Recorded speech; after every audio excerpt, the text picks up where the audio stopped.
Halo Sobat Investor, kembali lagi berjumpa di program di editorial yang akan membahas tajuk utama pemberitaan yang tersaji di idxchannel.com dan idxchannel TV. Bersama saya, M. Budi Santosa, Wakil Pemimpin Redaksi Digital IDX Channel. Sobat Investor, di hari ketiga menjabat sebagai Menteri Keuangan, Purbaya Yudi Sadewa resmi mengumumkan rencana untuk menarik dana jumbo pemerintah yang selama ini mengendap di Bank Indonesia. Kas sebesar 425 triliun rupiah tercatat parkir di rekening pemerintah. Dan dari jumlah tersebut, 200 triliun rupiah direncanakan akan dialirkan ke sistem perbankan. Kebijakan ini diharapkan mampu menjadi pemicu kebangkitan sektor real yang selama paruh pertama 2025 sempat lesu karena rendahnya serapan belanja negara.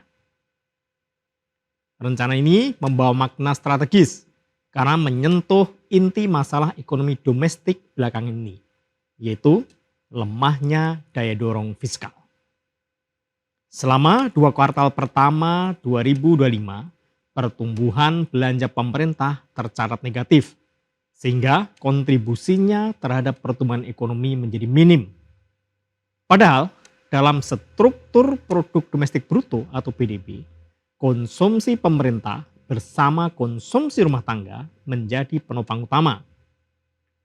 Dengan adanya dana segar 200 triliun rupiah yang masuk ke sistem keuangan, likuiditas perbankan diharapkan dapat meningkat, memberi ruang lebih besar bagi penyaluran kredit ke sektor produktif.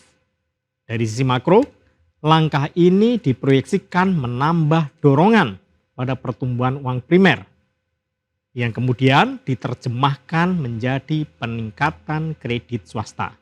Menkyu Purbaya menilai pola semacam ini terbukti efektif di era pemerintahan Presiden Susilo Bambang Yudhoyono. Kala itu, pertumbuhan uang beredar relatif tinggi dan berdampak pada ekspansi kredit yang mendorong pertumbuhan ekonomi mendekati 6%. Sebaliknya, pada periode Presiden Joko Widodo ditandai dengan pertumbuhan ekonomi rata-rata di bawah 5% karena laju pertumbuhan uang beredar yang lebih terbatas. Proyeksi dampak dari kebijakan ini cukup menarik. Jika dana 200 triliun rupiah benar-benar dialokasikan ke sektor perbankan, efek pertamanya adalah penurunan biaya dana atau cost of fund bagi bank. Likuiditas yang lebih longgar akan memberi ruang untuk menurunkan bunga kredit, sekaligus memperluas akses pembiayaan bagi sektor usaha, terutama UMKM yang selama ini terkendala modal. Sektor real seperti manufaktur, perdagangan, dan pertanian berpeluang menikmati dorongan tambahan melalui peningkatan kredit modal kerja dan investasi. Dari sisi pertumbuhan ekonomi, injeksi dana ini bisa menambah 0,5 hingga 0,7% terhadap PDB pada tahun 2026. Bergantung pada kecepatan realisasi penyaluran belanja dan kredit. Jika dikombinasikan dengan perbaikan daya beli masyarakat dan stabilitas inflasi, target pertumbuhan 6,5% yang disebutkan oleh Menkyu bukanlah sekadar ambisi. Namun, tentu terdapat sejumlah tantangan. Efektivitas kebijakan akan sangat ditentukan oleh kemampuan bank menyalurkan dana ke sektor produktif, bukan sekedar parkir di instrumen keuangan jangka pendek. Dampak positif juga berpotensi dirasakan oleh pasar modal. Investor akan merespon langkah fiskal yang lebih ekspansif ini dengan optimisme, terutama pada saham-saham perbankan, saham konstruksi, dan juga saham-saham konsumsi. Jika sebelumnya indeks harga saham gabungan atau IHSG tertekan oleh sentimen pelemahan belanja pemerintah, kebijakan fiskal yang lebih agresif bisa memberi dorongan baru untuk menembus kembali ke level psikologis 8.000. Arus modal asing juga berpeluang meningkat karena investor melihat pemerintah lebih serius dalam menjaga momentum pertumbuhan. Akan tetapi, sobat investor, kebijakan ini juga tidak bebas dari risiko. Injeksi dana 200 triliun rupiah ke perbankan berpotensi meningkatkan inflasi jika tidak diimbangi dengan kapasitas produksi yang memadai. Jika likuiditas berlebih justru masuk ke sektor konsumtif atau spekulatif, lonjakan harga bisa menjadi konsekuensi yang tidak terhindarkan. Oleh karena itu, koordinasi antara Kementerian Keuangan, Bank Indonesia, dan Otoritas Jasa Keuangan atau OJK akan menjadi kunci. Bank Indonesia harus mengelola dampak moneter agar injeksi likuiditas tidak memicu overheating ekonomi. Selain itu, keberhasilan kebijakan ini akan sangat dipengaruhi oleh kualitas belanja negara.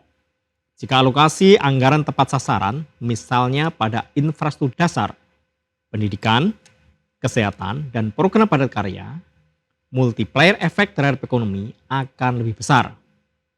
Sebaliknya, jika belanja tidak terkoordinasi dan baik, 200 triliun rupiah itu bisa saja hanya menjadi angka dalam laporan fiskal tanpa dampak signifikan di lapangan. Kedepan, langkah Menku Purwabaya juga bisa menjadi momentum untuk mengubah paradigma fiskal Indonesia. Selama ini, efisiensi anggaran sering diartikan sebagai menahan belanja. Padahal yang lebih penting adalah memastikan setiap rupiah belanja memberikan dampak maksimal terhadap perekonomian. Dengan menggabungkan kekuatan fiskal pemerintah dan energi swasta, peluang Indonesia untuk keluar dari jebakan pertumbuhan 5% per tahun semakin besar.